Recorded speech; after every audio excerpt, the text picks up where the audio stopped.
Welcome back to the channel. In today's video, we're going to turn this short block into a long block. For those of you who don't know or haven't watched a previous video, it is a 5.0, so it's a 305, 30 over roller block.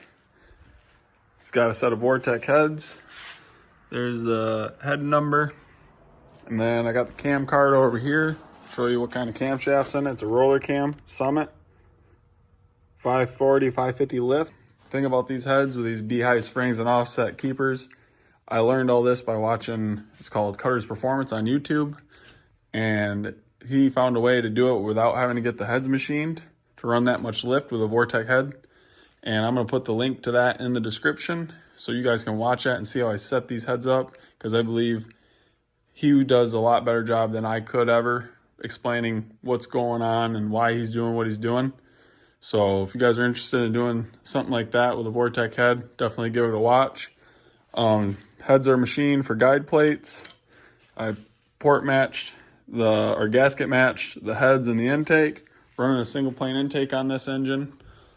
Hopefully by the end of this video, I'm going to have this long block installed in here and the old motor out and running. And if I get enough time, as you can see, the leaves are definitely changing. And if I get enough time, hopefully I can get this thing on the road and see if we could pick up some ET. I'm hoping this new engine is 80 to hopefully 100 horsepower more. I know it's a lot, but it'd be nice, because then reaching into the 11s or possibly the 10s would be a lot easier than spraying a bunch of nitrous on that motor. I don't know what I'm going to do with the motor that's currently in the car. I'll figure that out eventually. But for now, I'm going to get started on this short block. Hope you guys enjoy the video. Make sure to like, share, and subscribe. Leave comments. Thanks for watching. So I already went ahead and installed my lifters. I didn't really think about it, but essentially you got your plate here that keeps the lifters from twisting in the bore. These are OEM roller lifters for a Vortex block, hydraulic roller. Nothing special, nothing fancy. And essentially they got a flat spot on them, top and bottom, and you can spin them whatever direction you want, but you want the flats to the top, so they're flat, round, round. And then this little guide slides right over top like so. And what this retainer does is keeps this lifter from spinning in the bore, so that roller doesn't spin sideways on your cam lobe. You need your camshaft up. But I got all my lifters installed. Just want to show you guys that they're OEM hydraulic roller lifters. It's nothing special, no aftermarket lifters. This is kind of a cheap budget build. I really have minimal money into this engine. So I'm going to go ahead and get these heads on. I'm going to check my piston to valve clearance. Make sure that's good. Make sure my push rod link's good. And if everything checks out, I'm going to bolt the heads down for good and hopefully get the intake on this thing. So I got some Play-Doh on the number 1 cylinder. I'm going to mount my cylinder head on, torque it down, and make sure my valves aren't hitting my piston. It's always good practice to check. I shouldn't have any issues, but better safe than sorry. All right, I got the cylinder head mounted on the engine. If you guys hear anything in the background or somebody talking, it's just a little man over there using the rest of the Play-Doh, making trucks. I'm gonna use ARP head bolts. Again, this is kind of a budget build. These come out of another small block I had. I'm just gonna reuse them in this engine. So I'm gonna go ahead and install these and torque them to spec, and then move on to getting push rods in this thing. I already went ahead off camera and torqued these with a torque wrench to 70 foot-pounds. So the ARP head bolts are torqued to spec. These rocker arm studs are about hand tight, but you need to torque these to about 50 foot-pounds. And then I already set the lash on, or adjusted my rocker arm for my push rod. And then usually what I do is I just take a Sharpie or a dry erase marker and I just cover the tip of the valve just like so before I roll the engine over. So I've done that underneath this rocker arm, and that will tell me where my roller is riding on the valve tip. And it'll let me know whether I need a shorter or longer push rod, or if the ones that I currently have will work. So I'm gonna go ahead and roll this engine over.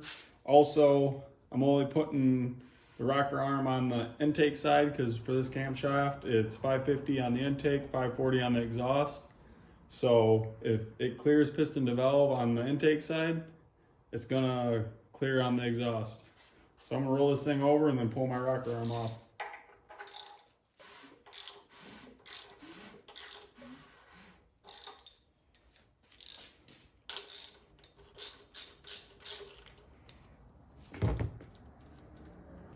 So here's a closer up look at the valve tip where the rocker arm's riding.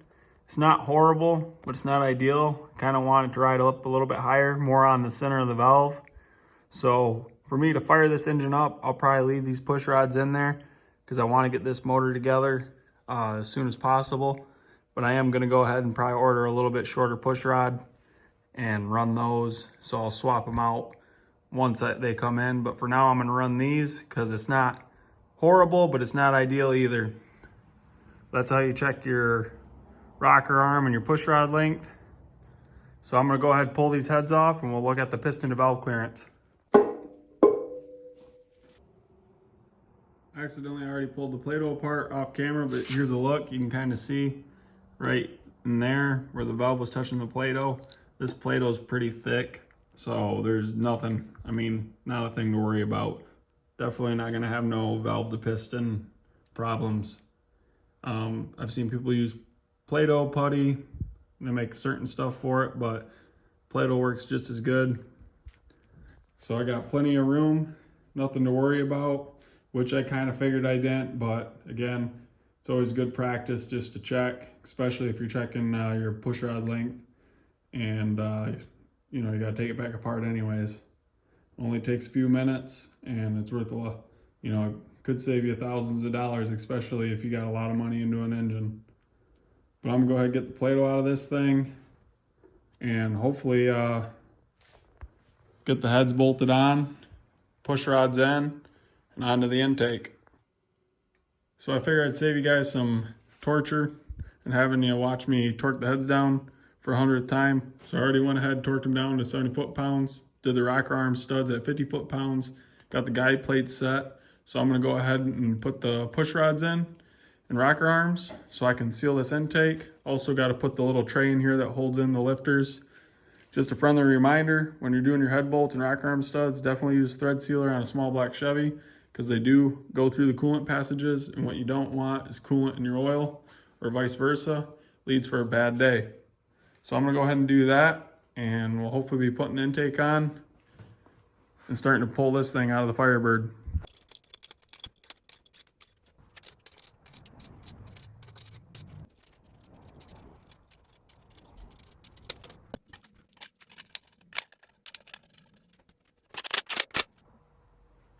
Got my lifter tray on, got all my rocker arms on. They're not adjusted yet. The way I do my rocker arms is different than a lot of people, but I just found that it works for me. So since it works for me, it's the way I do it. Might not be the right way to you, but I've never had any problems yet, so I'm gonna keep doing it this way. But essentially, I go through and I tighten every rocker arm lock nut down till there's no slack or slop in the push rod. This one's got slop, so I'll tighten it down, just finger tight. This one has a lot of slop. Same with this one. And then I go all the way around and I go and turn the motor over in a quarter of a turn. And then I check it for slop. This one's got a little bit, give it a little bit, take the lash out. And just one by one, there's some more slop. Then once I work my way around the engine and get all the slack out of the push rod and rocker arm, then I'll do half or 3/4 of a turn tight, and then I'll lock down the rocker arm nut. So I've run into something.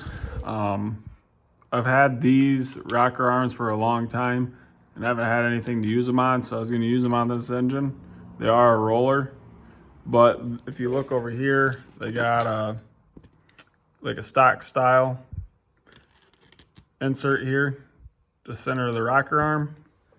And what I found out is no matter how I adjust my guide plates, these things just, they rock back and forth, and they have so much, all the rocker arms adjusted already, but it just, every time when I rotate the engine, if you look at this, it'll be here one time, then it'll be over here another time, then it'll be over here a different time. They're just not very sturdy. And I guess the best way to show it would be, it's the bottom here, this one's got tension, but it's the bottom, there we go, it's rocking back and forth. And then I got this 1.5 Pro Farm rocker arm, which is self-aligning. I can't use because it's gonna ride on the retainer, but it's already got a bar in there that centers it on the rocker stud. And what I've noticed is there's minimal rock, and it keeps it pretty centered. So what I think I'm gonna do is I'm gonna buy a set that's got the bar running through it and do away with these OEM style roller lifters, or roller rockers, my bad. So I'm not fighting and worrying about that not riding on the valve and coming off and hitting one of these keepers or something and dropping a valve. So as of right now, I'm gonna have to order a set of these. So the video will be on pause, but you guys won't know that. When I come back, it's just gonna have a different set of rocker arms on it. And just like that, rocker arms are installed and adjusted. They do line up a lot better on the valves. Couldn't be happier. These are Proform roller rocker arms. I have the same set on this small block currently in the car. They're a cheaper set of roller rockers, and I haven't had any issues, so I'm gonna use them on this engine. Hopefully I have the same thing, no issues with these. Also, off camera while I was waiting for the rocker arms, I put the balancer on the front, put my oil plugs, freeze plugs, and the flex plate on the back, and installed the oil filter. I don't have much left to complete this long block other than the intake and the valve covers. So I'm gonna get the intake bolted on. I'm gonna use some RTV on the China wall here to seal the intake. It is a Vortec intake. You got 2 bolts in the front of each head and 2 in the back. And then slap the valve covers on, and that should complete our long block. Intake's installed and sealed up. I'm not gonna final install these valve covers just yet because I need to put oil in the motor and prime the system, make sure I got oil coming out of my rocker arms here. These were like $100 off eBay. They're a tall valve cover to work with roller rockers. Sometimes you gotta stretch the blue gasket to make them fit in these cheap valve covers. I had to do that with the current engine in the car, but I'm just gonna set them on here so you guys can see what the engine's gonna look like. Should spice the engine bay up a little bit with that single plane and these valve covers. I think they look pretty nice. But I think that's gonna do it for this video. I'm gonna give you guys a rundown of all the parts in this engine to end off this video and what it consists of and the goals for it. But as I was editing, waiting on these rocker arms to come in, I realized my video is getting kind of long. So I'm probably gonna cut it off here after we talk about all the parts I use for this 305 small block. And then next video should be coming out shortly after because I'm not gonna stop here. This motor is going in the car. It'll just be a 2-part video. And then in the next one, hopefully we'll have some testing along with installing the motor. So that way, before winter comes, you guys can see what this thing's capable of and how much more it outshines the current 305 in the car. So to give you guys a breakdown of what this engine is and the parts I used, it's a 305 Vortec block, roller block, 880. Starting at the crank, it's got a stock crank, stock rods. Rods have ARP rod bolts. Crank caps, or the main caps, are studded. Stock balancer to the crank. Old school timing cover to run the dual roller timing chain. It's got Vortec heads off of 305 with smaller valves. I've replaced the valves. I'm running a Summit 8803 cam, 550 intake, 540 exhaust. And to be able to do that, I'm running Beehive springs. There's a part number. Like I said earlier in the video, I'll tag that Cutter's Performance, and he kind of gives a better explanation. And when you do this, you need to check a lot of things.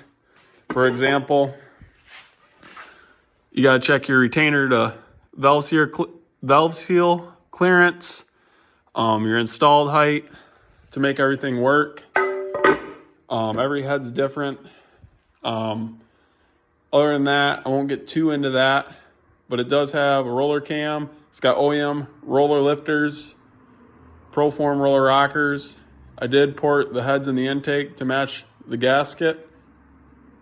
It's got an aftermarket oil pump, stock flex plate, hardened push rods and guide plates, and a single plane intake. Pretty simple setup. I'm hoping to get somewhere close to 400 horsepower. At least that's the dream. Once I get it in the car, we'll really see what this thing's making. But if it makes close to that, I'll be happy. And again, a lot of this was used parts and parts I've just had laying around, so I don't really have a lot of money invested into this engine. And I want to keep a 305 in this car and just see how far I can go with 305 on nitrous, turbo, supercharger, you name it. I think it's kind of different. But that's kind of a rundown on this engine. If you guys enjoyed this video, make sure to like, share, and subscribe. And thanks for watching.